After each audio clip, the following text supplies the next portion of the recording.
आप सभी को जी पुत्रिका की व्रत की हार्दिक शुभकामनाएं। जीमूत वाहन के नाम पर ही जी पुत्रिका व्रत की का नाम पड़ा है। पुत्र की रक्षा के लिए किए जाने वाला यह व्रत जी पुत्रिका या फिर जीतिया के नाम से जाना जाता है। और इसका सबसे ज्यादा खास महत्व है, इस दिन माताएं अपने संतान की रक्षा के लिए निर्जल उपवास करती हैं। जीमूत वाहन के नाम पर ही जीव पुत्रिका व्रत का नाम पड़ा है। तो दोस्तों, आज की इस वीडियो में मैं आपको जीमूत वाहन कौन है और उनकी कथा क्या है, यह इसके इस उपलक्ष्य में मैं आपको कुछ पौराणिक कथाएं श्रवण करवाने जा रही हूँ। तो चलिए वीडियो शुरू करते हैं। अगर आपको हमारी ये वीडियो अच्छी लगी हो तो लाइक, शेयर और सब्सक्राइब करना ना भूलें। साल 2024 में जी पुत्री का व्रत 25 सितंबर को मनाया जा रहा है, जो कि आश्विन महीने के कृष्ण पक्ष की अष्टमी तिथि को मनाया जाता है। इसे जीतिया या फिर जी पुत्री का व्रत भी कहा जाता है। इस दिन माताएं अपने बच्चों की लंबी उम्र, सेहत और उनके सुखमय जीवन के लिए यह व्रत धारण करती हैं, और जिससे कि उनके बच्चों की सुख समृद्धि बनी रहे और उनको कोई भी परेशानी का जिंदगी में सामना ना करना पड़े। तो दोस्तों, आज हम व्रत कथा का प्रारंभ करते हैं। पहली कथा के अनुसार एक विशाल पाकड़ के पेड़ पर एक चील रहती थी और उसी पेड़ के नीचे एक सियारन भी रहती थी। दोनों पक्की सहेलियां थी। दोनों ने कुछ महिलाओं को देखकर जीतिया व्रत करने का संकल्प लिया और भगवान श्री जीमूत वाहन की पूजा और व्रत करने का प्रण ले लिया। लेकिन जिस दिन दोनों का व्रत रखना था, उस दिन शहर के एक बड़े व्यापारी की मृत्यु हो गई और उसके दाह संस्कार में सियारन को भूख लगने लगी थी। मुर्दा देखकर वह खुद को रोक न सकी और उसका व्रत टूट गया। पर चील ने संयम रखा और नियम व श्रद्धा से अगले दिन व्रत का पालन किया। अगले जन्म में दोनों सहेलियों ने ब्राह्मण परिवार में पुत्री के रूप में जन्म लिया। उनके पिता का नाम भास्कर था। चील बड़ी बहन बनी और सियारन छोटी बहन के रूप में जन्मी। चील का नाम शीलावती रखा गया। शीलवती की शादी बुद्धिसिंह के साथ हुई, जबकि सियारन का नाम कपूरावती रखा गया और उसकी शादी उस नगर के राजा मलयकेतु से हुई। भगवान जीमूत वाहन के आशीर्वाद से शीलवती की 7 बेटी हुई, पर कपूरावती के सभी बच्चे जन्म लेते ही मर जाते थे। कुछ समय के बाद शीलवती के 7 पुत्र बड़े हो गए और वह सभी राजा के दरबार में काम करने लगे। कपूरावती के मन में उन्हें देखकर ईर्ष्या की भावना आ गई और उसने राजा से कहकर सभी बेटों के सर काट दिए। उन्हें 7 नए बर्तन मंगवाकर उसमें रख दिया और लाल कपड़े में ढककर शीलवती के पास भिजवा दिया। यह देखकर भगवान जीमूत वाहन ने मिट्टी से 7 भाइयों के सिर बनाए और सभी के सिरों को उसके धड़ से जोड़कर उन पर अमृत छिड़क दिया। इससे कि उनमें जान आई। 7 युवक जिंदा हो गए और घर लौट आए। जो कटे से रानी ने भेजे थे वह फल बन गए। दूसरी ओर रानी कपूरावती बुद्धिसेन से घर से सूचना पाने को व्याकुल थी। जब काफी देर सूचना नहीं आई तो कपूरावती स्वयं बड़ी बहन के घर गई। वहां सबको जिंदा देखकर वह सन्न रह गई।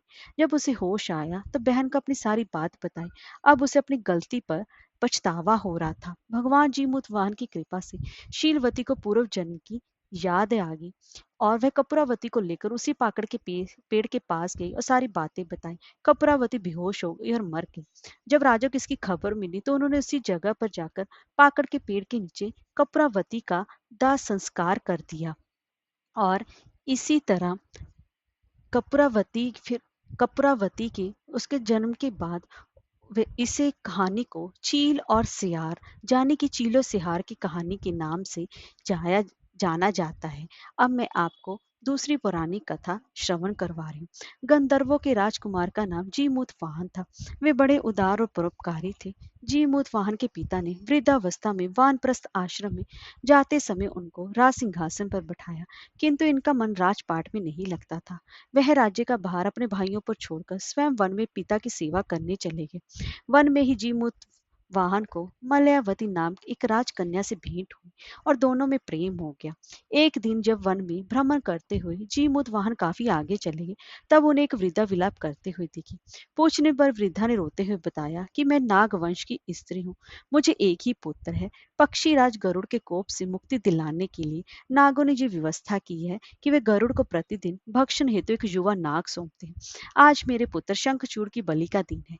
आज मेरे पुत्र के जीवन पर संकट है। और थोड़ी देर बाद ही मैं पुत्र विहीन हो जाऊंगी। एक स्त्री के लिए इससे बड़ा दुख क्या होगा कि उसके जीते जी उसका पुत्र ना रहे। जीमूत वाहन को जो सुनकर बड़ा ही दुख हुआ। उन्होंने उस वृद्धा को आश्वस्त करते हुए कहा, डरो मत, मैं तुम्हारे पुत्र के प्राणों की रक्षा करूंगा। आज उसके स्थान पर स्वयं मैं अपने आपको उसको लाल कपड़े में ढककर वधशिला पर लेटूंगा, ताकि गरुड़ मुझे खा जाए पर तुम्हारा पुत्र बच जाए। इतना कहकर जीमूत वाहन ने शंखचूड़ के हाथ से लाल कपड़ा ले लिया और वो उसे लपेट कर गरुड़ को बलि देने के लिए चुनी की वधशिला पर लेट गए। नियत समय पर गरुड़ बड़े वेग से आए और वे लाल कपड़े में ढके जीमूत वाहन को पंजे में दबोच कर पहाड़ के शिखर पर जाकर बैठ गए। गरुड़ ने अपनी कठोर चोंच का प्रहार किया और जीमूत वाहन के शरीर से मांस का टुकड़ा हिस्सा नोच लिया। इसकी पीड़ा से जीमूत वाहन की आंखों से आंसू बह निकले और वह दर्द से कराहने लगे। अपने पंजे में जकड़े प्राणी की आंखों में से आंसू और मुंह से कराह सुनकर गरुड़ बड़े आश्चर्य में पड़ गए, क्योंकि ऐसा पहले कभी ना हुआ था। उन्होंने जीमूत वाहन से उनका परिचय पूछा। जीमूत वाहन ने सारा किस्सा कह सुनाया कि कैसे एक स्त्री के पुत्र की रक्षा के लिए वे अपने प्राण देने आए हैं। आप मुझे खाकर भूख शांत करें। गरुड़ उनकी बहादुरी और दूसरे की प्राण रक्षा के लिए स्वयं का बलिदान देने की हिम्मत से बहुत प्रभावित हुए। उन्हें स्वयं पर पछतावा होने लगा, पर यह सोचने लगे कि यह मनुष्य है जो दूसरे की पुत्र की रक्षा के लिए स्वयं की बलि दे रहा है, और एक मैं हूँ जो देवों के संरक्षण में हूँ किंतु दूसरे की संतान की बलि ले रहा हूँ। उन्होंने जीमूत वाहन को मुक्त कर दिया। गरुड़ ने कहा कि हे उत्तम मनुष्य, मैं तुम्हारी भावना और त्याग से बहुत प्रसन्न हूँ। मैंने तुम्हारे शरीर पर जो घाव किए हैं मैं उसे ठीक कर देता हूँ। तुम अपनी प्रसन्नता के लिए मुझसे कोई वरदान मांग लो। राजा जीमूत वाहन ने कहा कि हे पक्षीराज, आप तो सर्वसम्मत हैं। यदि आप मुझ पर प्रसन्न हैं और वरदान देना चाहते हैं तो आप सर्पों को अपना हार बनाना छोड़ दें। आपने अब तक जितने भी प्राण लिए हैं उन्हें जीवन प्रदान करें। गरुड़ ने सबको जीवन दान दे दिया और नागों की बलि ना लेने का वरदान भी दिया। इस प्रकार जीमूत वाहन के साथ से नाग जाति की रक्षा हुई। गरुड़ ने कहा कि तुम्हारी जैसी इच्छा वैसा ही होगा। राजा, जो कि स्त्री तुम्हारे इस बलिदान की कथा सुनेगी और विधि पूर्व व्रत का पालन करेगी, उसकी संतान मृत्यु के मुख से भी निकल आएगी। तब से ही पुत्र की रक्षा हेतु जीमूत वाहन की पूजा की प्रथा शुरू हो गई। यह कथा कैलाश पर्वत पर भगवान शिव ने माँ पार्वती को सुनाई थी। जी पुत्री का दिन भगवान श्री गणेश, माता पार्वती और शिव जी की पूजा ध्यान के बाद यह व्रत कथा अवश्य ही सुननी चाहिए। अब मैं आपको अगली पुरानी कथा श्रवण करवा रही हूँ। महाभारत युद्ध के बाद अपने पिता की मृत्यु के बाद अश्वत्थामा बहुत ही ज्यादा नाराज था और उसके अंदर बदले की आग तीव्र थी, जिस कारण उसने पांडवों के शिविर में घुसकर सोते हुए 5 लोगों को पांडव समझकर मार डाला था। लेकिन वे सभी द्रौपदी की 5 संतानें थी। उसके इस अपराध के कारण उसे अर्जुन ने बंदी बना लिया और उसकी दिव्य मणि भी छीन ली, जिसके फलस्वरूप अश्वत्थामा ने उत्तरा की अजन्मी संतान को गर्भ में मारने के लिए ब्रह्मास्त्र का प्रयोग किया, जिसे निष्फल करना नामुमकिन था।